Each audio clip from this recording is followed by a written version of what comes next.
Up, which Bill Leckenbaugh will be the official as we prepare to go now at 145 pounds.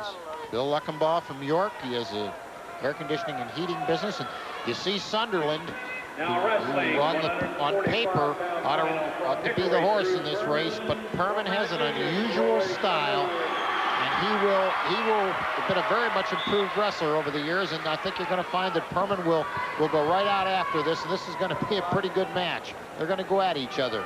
But Sunderland in now has the leg high. Just to watch that knee.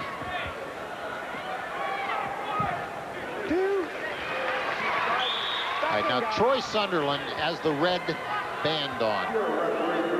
So the record is almost undefeated today of switching the ankle bands. Sunderland is on top. He's got that little yellow stripe. Perman in the solid black breaks free. Pretty good job taking the wrist away. Notice that Sunderland will cut the mat area off. He's a mean cookie, but a boxer, they say, cuts the ring off. He maneuvers his feet so that he tries to limit the amount of the mat that's involved. He doesn't want to give his opponent much room to work with him. Feels he's stronger than Perman. You can see that. He feels a confidence and physical strength. Perman trying to get settled in and see what kind of approach he's going to take. Kind of a half shot, and that's the wrong thing to do with a guy like Sunderland, because if you make that half shot and don't get it, he'll take you down, and that's what he's in the process of trying to do right now. Troy Sunderland.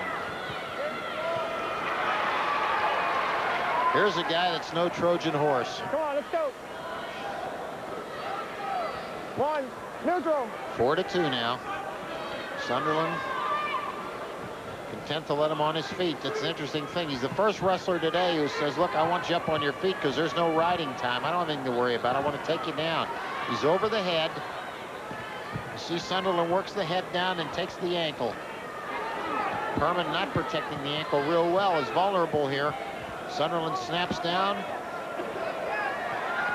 Working to stretch him out.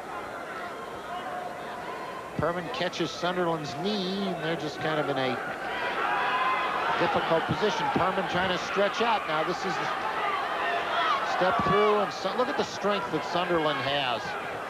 There's two.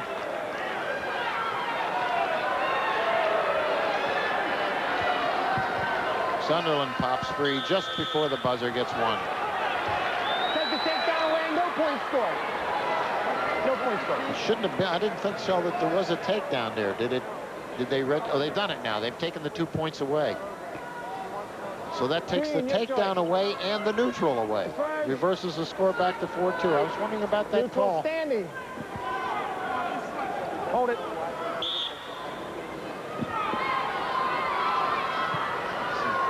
See, Sunderland just forces him into a lower corner of the mat. Perman has to recognize that Sunderland's going to never quit buzzing in on him. Now Perman's into his style. He's up under the arm, trying to protect his ankle. But Sunderland is probably one of the toughest wrestlers in this tournament.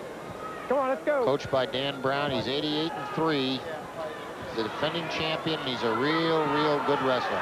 And he's out in front by a score of 4-2 over Drew Perman. Sunderland, of course, from District 6 in central Pennsylvania, including the Penn State area. There's two. On, making it 6-2 on the takedown. He'll ride him. See, he rides him up. Your friend, Brother Mills, would be pleased with that. Gene Mills would like that ride. Sunderland, very strong physically, and he gets over that head, and then he worked with the left arm, and he works to the back ankle on the right arm. Keeps pushing you down, then snaps in behind. Let's go. That's the way he likes to work. Perman has to do a little better job on the hand control in order to give himself half a chance. Come on. Come on. You're going to warn the bottom wrestler again soon if he doesn't get busy. No, top man. And shows you what I know, right? You're getting as good as Larry. Okay, get on him. That's one. Here comes Sunderland over the head, snaps down right behind, quick two. Back in. 8-3 lead for Troy Sunderland. He's from Mount Union High School, coached by Dan Brown. Injury time. Here it is on the takedown. Now watch Sunderland. His left hand claws onto that head, switches the arm, snaps the head down, just spins around, and he's got it. And he really, I think, pretty good shot to the head on that injury.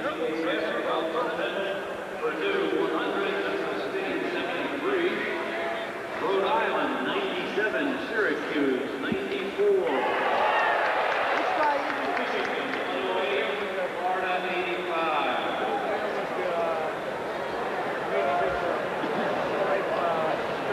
We remind you we've got injury time that can only total 2 minutes.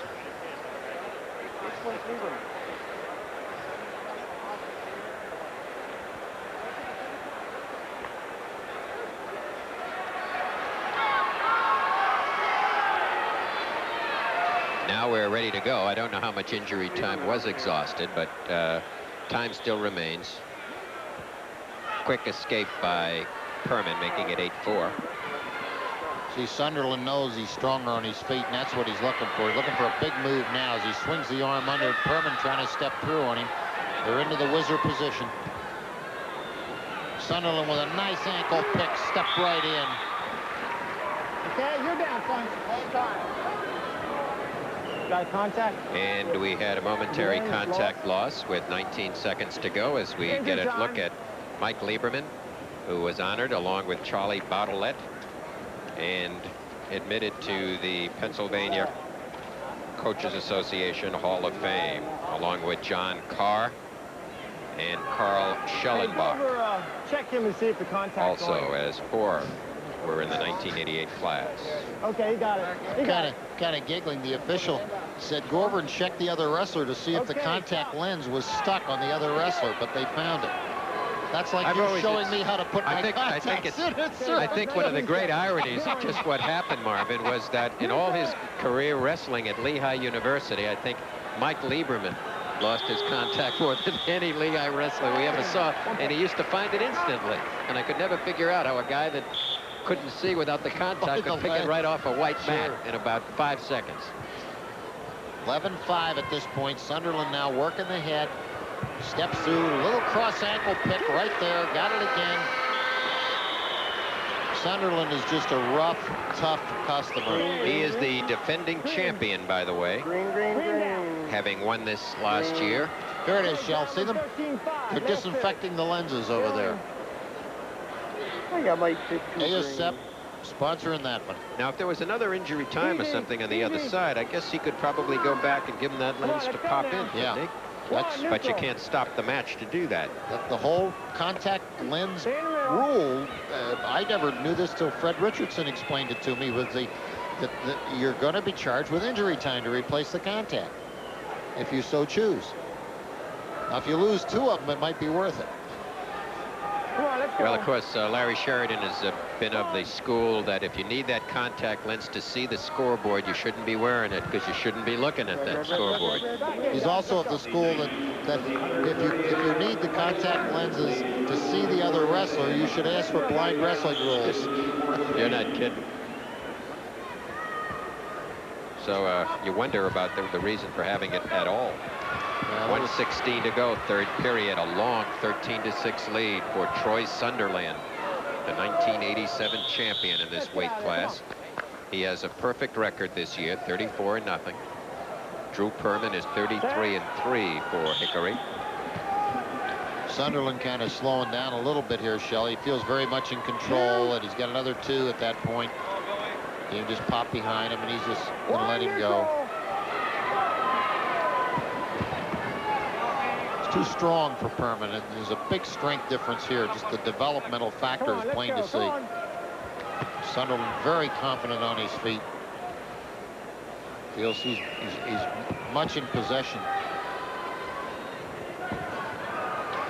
Just like to take a look here, Shell, and see what 15-7 now. Sunderland lead with a half a minute to go. Back in.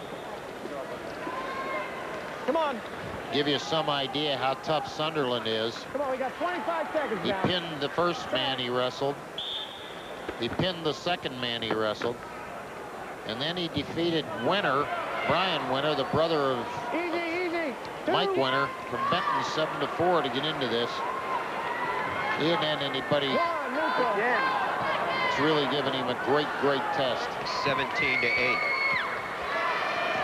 He's just a tough guy. Oh, perfect. And even though he has just got 2 seconds to go, he's still in there fighting. And he's going to win this one by a long 17-8 score and will repeat as champion at 145 pounds.